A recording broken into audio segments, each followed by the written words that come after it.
Bonsoir, nous sommes le 31 mai 2017 et bienvenue pour cette nouvelle édition du 7-8 Les Invités.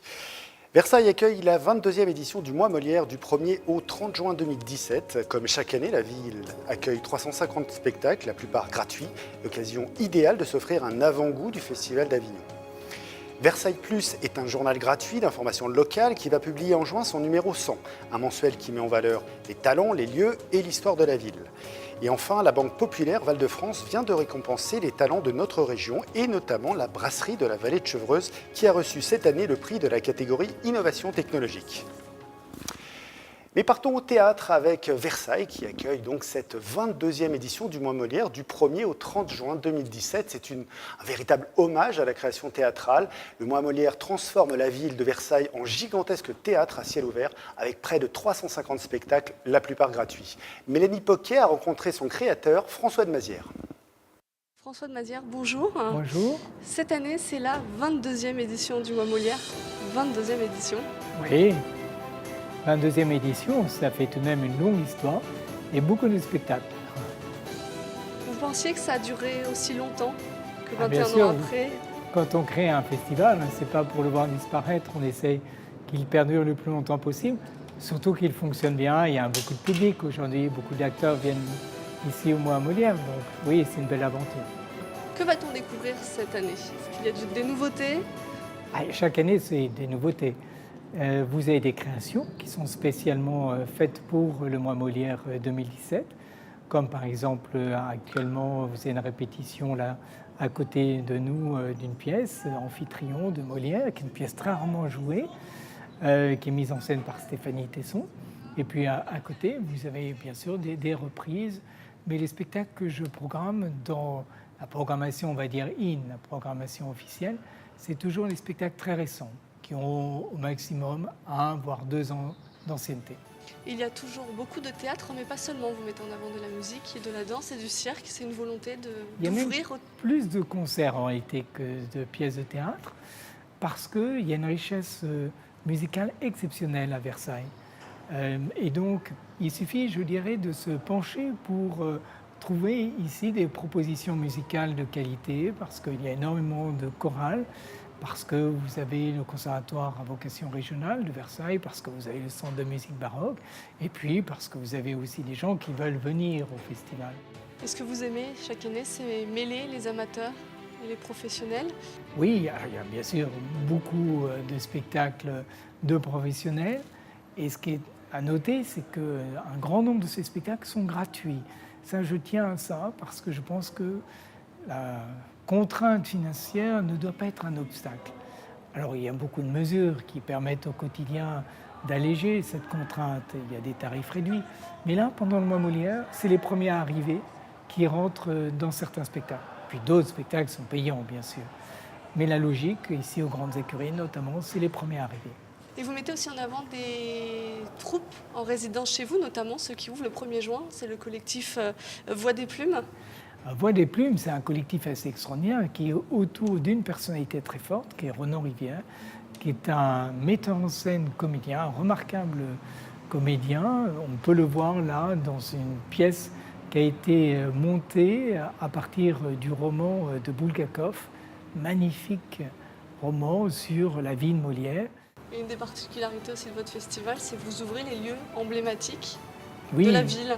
Bien sûr, parce que Versailles, c'est une ville qui est réputée dans le monde entier pour son château, mais aussi pour la beauté de ses quartiers historiques. Et donc l'idée, c'est vraiment d'essaimer dans toute la ville. Il y a 60 lieux de spectacle dans les lieux historiques, mais aussi dans nos quartiers sociaux, parce que la culture doit aller partout, elle est pour tous.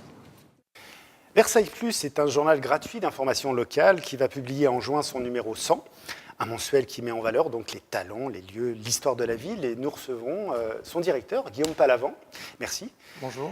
Bonjour. Alors, est-ce que vous pouvez nous présenter un petit peu ce magazine connu de tous les Versaillais, mais pas forcément des habitants en dehors de Versailles? Donc, c'est un journal qui a 10 ans aujourd'hui. C'est un journal d'information gratuit. Donc, c'est un journal qu'on trouve dans les commerçants et qu'on trouve dans les parkings, par exemple. Et c'est vraiment un journal qui est fait pour les Versaillais. C'est vraiment des informations sur Versailles et toujours en amont. On aime bien avoir les informations avant tout le monde.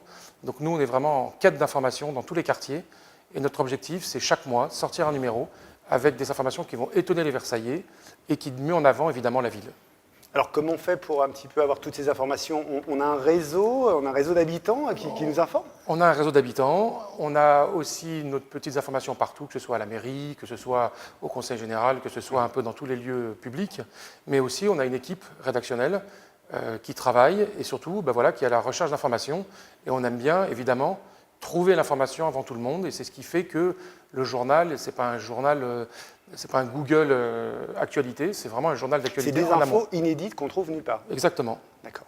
Et alors, qui écrit dans ce journal? C'est des habitants qui s'essaient à l'écriture ou c'est des journalistes qui viennent spécialement pour... Il y a des deux. Il y a le directeur de la rédaction, c'est Michel Garibal, un ancien journaliste de France Info très connu. Donc, c'est quelqu'un qui est à la retraite aujourd'hui.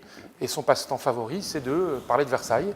Donc, on a la chance de la voir. On a encore Véronique Iturbide qui travaille pour TV Fil 78, qui est aussi journaliste et qui fait toute la rubrique People. Et on a des contacts dans chaque quartier et qui écrivent pour nous selon l'actualité et selon les dossiers qu'on décide de traiter. Donc chaque mois, il n'y a pas de difficulté à trouver des nouveaux sujets? On arrive à remplir le journal? Toujours. On n'a jamais eu de difficulté pour remplir le journal. Non, vraiment. Versailles a une actualité très riche. Et puis surtout, on parle de Versailles, mais aussi on peut parler de Orsay, de Saclay, de Guyancourt. Voilà, l'objectif est de parler vraiment aux Versaillais de Versailles, mais aussi des alentours. Oui, c'est-à-dire qu'en fait, les habitants des autres villes peuvent quand même lire votre journal. Il y a un site internet? Il est disponible sur le site internet, mais sur la distribution, il est distribué que dans Versailles, chez les commerçants et dans les parkings. Et on a à peu près 140, 160 points de distribution du journal. Et le journal est diffusé à 18 000 exemplaires. Et la force du journal, et c'est pour ça que ce journal, on ne veut pas changer de technique, c'est vraiment un journal que les gens vont prendre. Donc ce n'est pas un journal qui est mis dans les boîtes aux lettres. Ce n'est pas comme un prospectus, c'est vraiment un journal où il y a volonté de le prendre. Et généralement, en une semaine, le mensuel est déjà épuisé. Alors là, vous allez fêter, c'est vos 10 ans, et également le numéro 100. Qu'est-ce qu'il va y avoir dans ce numéro 100?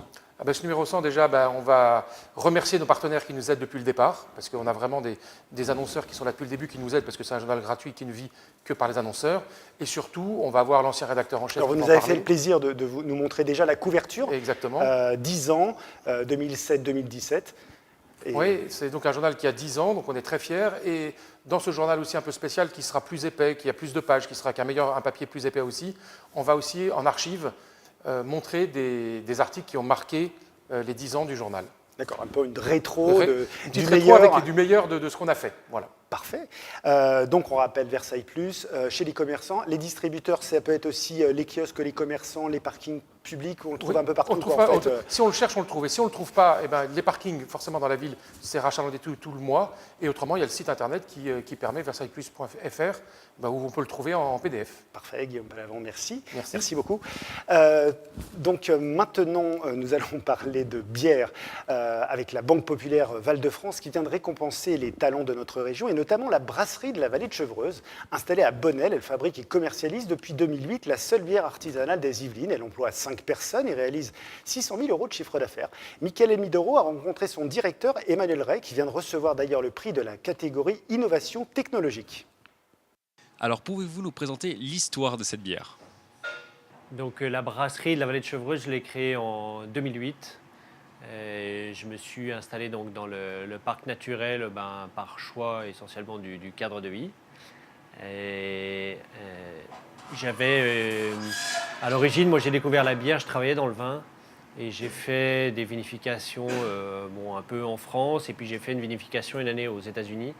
Et là j'ai découvert énormément de bières artisanales et une habitude de consommation également de ces produits-là aux États-Unis avec des bières vraiment très typées, très originales, très différentes les unes des autres.